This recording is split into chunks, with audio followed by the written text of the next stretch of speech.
नहीं, प्रतिकूलताएँ तभी हमें कष्ट देती हैं, जब हम अनुकूलता का भोग करते हैं। अगर अनुकूलता का सदुपयोग कर दें, तो प्रतिकूलता विक्षेप नहीं डाल सकती। प्रतिकूलता में और भजन होता है। सच्ची मानना, दुःख में, विपत्ति में बहुत सुंदर भजन होता है। जब कोई सहयोगी नहीं होता और विपत्ति दुःख घेरे होती है, तब सामने केवल भगवान ही होते हैं, नाथ। इसीलिए कुंती जी ने भगवान जब सिंहासन पर विराजमान युधिष्ठिर को करके द्वारिका जाने लगे, तो कुंती माता से मिली, उनकी बुआ है। उन्होंने हाथ जोड़ के कहा था, प्रभु आप सबके हृदय की बात जानते हैं। मैं आपसे एक वर चाहती हूँ, मुझे कदम कदम पे विपत्ति मिले। उनका आप ऐसा क्यों? बोले जब विपत्ति होती है तो मैं दौड़ती हुई आपको अपने सामने देखती हूँ। आज संपत्ति आ गई तो आप पीठ करके जा रहे हो, मुझे ऐसी संपत्ति नहीं चाहिए। मुझे वो विपत्ति चाहिए जिसमें आपका पीताम्बर फहरा रहा है, आप हमारी तरफ। हम लोग संसार की मानवीय अनुकूलता के भोगी हैं, तो विपत्ति भयावह लगती है, दुखद लगती है। नहीं, विपत्ति वो औषधि है जो भगवान से प्यार करा देती है। सच्ची मानना, जब कोई सहयोगी नहीं होता और आसपास हृदय देखता है कि कोई प्यार करने वाला नहीं, जिधर देखो उधर तिरस्कार, अपमान, तब एक गली दिखाई देती है, वो होती है कृष्ण की, वो होती प्रभु की, नाथ। अब तो बस जीत गया। तो मुझे तो लगता है कि विपत्ति और अपमान और तिरस्कार ये अमृत है। सम्मान और संपत्ति और नमस्कार ये फंसाने वाला विष है। महापुरुषों ने भी कहा, सम्मानम कलयाति घोर गर्लम नीचापमानम सुधा सुधा माने अमृत। क्यों हमें विपत्ति दुखी कर सकती है? क्योंकि हमारे लिए विपत्ति दुख में लग रही है, क्योंकि हमने सुख भोगा है अनुकूलता का, इसलिए दुख है। क्यों हमें मृत्यु भयावह लग रही है? क्योंकि हम भोगों में भोग सुख करके जीना चाहते हैं। क्या है मृत्यु? ये कोई प्रवचन की बात नहीं है। जब वस्तु तत्व आ जाएगा हृदय में तो समझ में आपको आ जाएगा। अच्छा, विपत्ति और संपत्ति दोनों हमारे ही कर्म का परिणाम है। जो हमने अपने शरीर से शुभ कर्म किए, तो संपत्ति सुख सम्मान के रूप में आते हैं, और जो हमने पाप कर्म किए, वो विपत्ति दुख अपमान के रूप में आते हैं। तो जो बोया वही काट रहे हैं, परेशानी क्या है? बोए बबूल और चाहे दाख छुहारा, कैसे हो सकता है? अगर हम दाख छुहारा बोया है तो एक कांटा नहीं मिलेगा, दाख छुहारा ही आएगा। अगर बबूल बोया है तो किसी न किसी जन्म में तो हमने बोया है एक बबूल, तभी तो कांटा लगेगा। इसलिए हमें बहुत बुद्धिमान धैर्यवान होना चाहिए। ये मानव जीवन पशुता भरा जीवन नहीं है कि दुख आया तो रो दिया, सुख आया तो घमंड में आ गए। ये ऐसा बहुत गंभीर, जैसे नदियां समुद्र में जाती उफान नहीं आ जाती, और सब बंद हो जाए तो घट नहीं जाएगा, इंच भर नहीं घटेगा, समुद्र अपनी मर्यादा में। ऐसे ही भगवान का भक्त का हृदय होता है। भारी से भारी सुख समृद्धि में उसे अभिमान नहीं होता, और दुख विपत्ति में। पर ये जरूर है कि संपत्ति और सुख से बढ़कर दुख और विपत्ति में आनंद भरा है। ये कोई बुद्धिमान विवेकवान ही जान सकता है, अन्यथा ले। जहां प्रभुता मिली, मद आया, अहंकार आया तो शुरू हो गया मदिरा पीना, बेविचार करना, जुआ करना, प्रभुता प्रभुता। और जब विपत्ति घेरे हुए कोई कुछ नहीं, तो फिर ऐसे आता है कोई प्रभु, है कोई भगवान, मेरा सहयोग कर दे मुझे। निश्चित निश्चित भगवान का मार्ग खुलना इसी में है। मुझे लगता है कि विपत्ति कोई दुखद वस्तु नहीं है। अब जैसे किसी का बिछुड़ जाना, पुत्र का, पत्नी का, पति का, मित्र का, कोई भी प्रिय का, तो इसका नाम क्या है तुम्हें पता नहीं? मृत्यु लोक।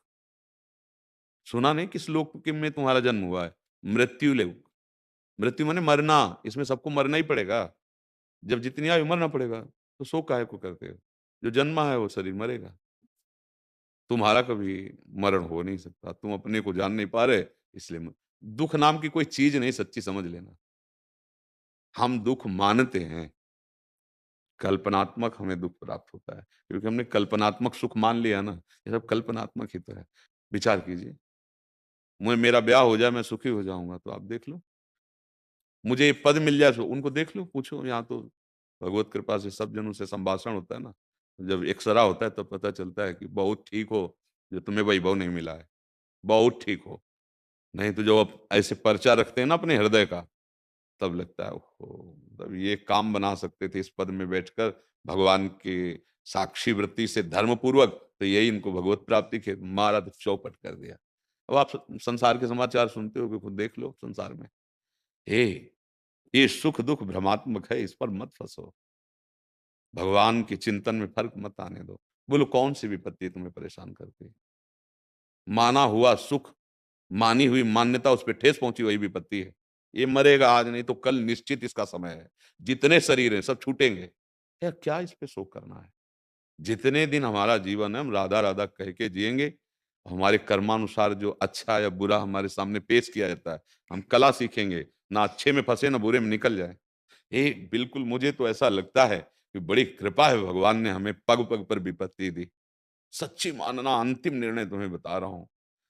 हाँ, भगवान जब विपत्ति देते हैं, तो एक रास्ता भी दे देते हैं परम संपत्ति का, क्योंकि हम सब उनके बच्चे हैं। पर हम लोग उस रास्ते को ना देखकर उधर ही भागते हैं, जिधर विपत्ति हमको रगड़ दे, नष्ट कर दे। हमको वो रास्ता अच्छा नहीं लगता, जो विपत्ति का नाश करने वाला है। कोई विपत्ति नहीं, कोई दुःख नहीं। ये बिल्कुल सच्ची मानिए, कोई ऐसे कष्ट नहीं, जो बाल्यावस्था से आज तक मिले ना हों। कोई कष्ट ऐसे नहीं। प्रकृति का सीधा वार सहना। पर एक ही बात थी मुझे भगवत प्राप्ति करनी है। कुछ भी हो जाए, मुझे ब्रह्म साक्षात्कार करना है। लक्ष्य दृढ़, कोई नहीं गिरा पाया, विपत्ति नहीं। अगर हमारा लक्ष्य भोग है तब तो फिर हम परास्त हो ही जाएँगे। सुख, सुविधा, भोग ये परास्त कर देते हैं। मुझे लगता है कि अनुकूलता का सदुपयोग करें, तो प्रतिकूलता कभी आपको दुखी नहीं कर सकती। संपत्ति का सदुपयोग कर दें, तो विपत्ति आपको छू नहीं सकती। पर हम लोग संपत्ति का, अनुकूलता का, सुख का भोग कर लेते हैं, तो दुःख और विपत्ति ये हमें परेशान कर देती है। ये कोई परेशानी नहीं, कोई परेशानी नहीं। हमें आप बताइए कि क्या परेशानी हो सकती है? हमारे दिमाग में तो कोई परेशानी नहीं लगती, किसी को कोई परेशानी नहीं। आपकी चाहतें आपको परेशान किए हैं। आपकी आवश्यकताएँ इतनी बढ़ चुकी हैं कि आपको परेशान किए हैं। आपकी कामना, आपकी वासना आपको परेशान किए। कोई परेशानी है ही नहीं। अगर हमारे हृदय में एक सूत्र आता है, "जोई जोई प्यारो करे सोई मोहि भावे" बोलो क्या परेशानी है? प्यारे चाह रहे हैं ऐसे बन कर के ऐसे करो, हाँ ठीक है। हम उसी में खुशी हैं जिसमें आप राज़ी हैं। कोई प्रश्न ही नहीं बनता, कोई परेशानी नहीं। ए बहादुर बलो, मन को कायर मत बनने दो। ये बहुत चालबाज़ है। ये बहुत जल्दी हमको गिरा देता है, बहुत कमज़ोर हो चुका है विषयों में जाने के कारण। बहादुर बनो। हमें बताओ आप कौन-सी विपत्ति आपको परेशान की है? हमें ये बता दो कि अगर ये विपत्ति दूर हो जाए तो मैं जीवन के लिए सुखी हो जाऊँ, फिर हम आपको उत्तर दे दें। एक-एक कदम पर आपका मन आपको धोखा दे रहा है, सबसे बड़ा विपत्ति देने वाला वो है, उसको सुधार लो, कोई विपत्ति नहीं है, कोई विपत्ति। सच्ची कहता हूँ जब कोई भारी दुःख, भारी कष्ट होता है, तो जैसे माँ अपने बच्चे का गोद रख के दुलार करती है ना, वो दुःख से पीड़ित होता है, ऐसे भगवान हाँ, अपने भक्तों को दुलार ये सब जो सत्य के मार्ग में चल रहे हैं, ये ऐसे नहीं चल रहे कि खोखा होके चल रहे हो, प्रतिपल दुलार भगवान का। सोचो मन सच्चिदानंद सुख में निमग्न अब क्या विपत्ति करेगी? कुछ नहीं कष्ट है, कुछ नहीं। ये होगी आखिरकार अपने लोगों को जाना है, तैयारी कर लो। राधा, राधा, राधा और ये भारी युद्ध है, 2-4 घाव भी हो जाएँ तो कदम आगे बढ़ाओ। शूरवीर, भागोगे तो भी नहीं बचोगे, तो फिर छाती में बाण सहो पीछे काहे पीठ में कायरता वाला। हम देखें कोई विपत्ति नहीं, आप हमको बता दीजिए कि ये विपत्ति हमको प्राप्त कर रही है।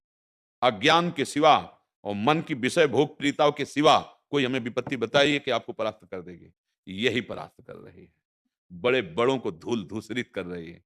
यही इसी ने पाप कर्म करा के विपत्ति की रचना करवा दी। मूल को सुधार लो। हम पत्ते नहीं झाड़ते, मूल वृक्ष उखाड़ना है। पत्ते नहीं झाड़ना, मूल वृक्ष उखाड़ दो तो अपने आप सूख जाएगा। हाँ, इस मन को प्रियालाल के चरणों में पहुँचा दो, कभी दुःख का अनुभव नहीं होगा। कभी दुःख का अनुभव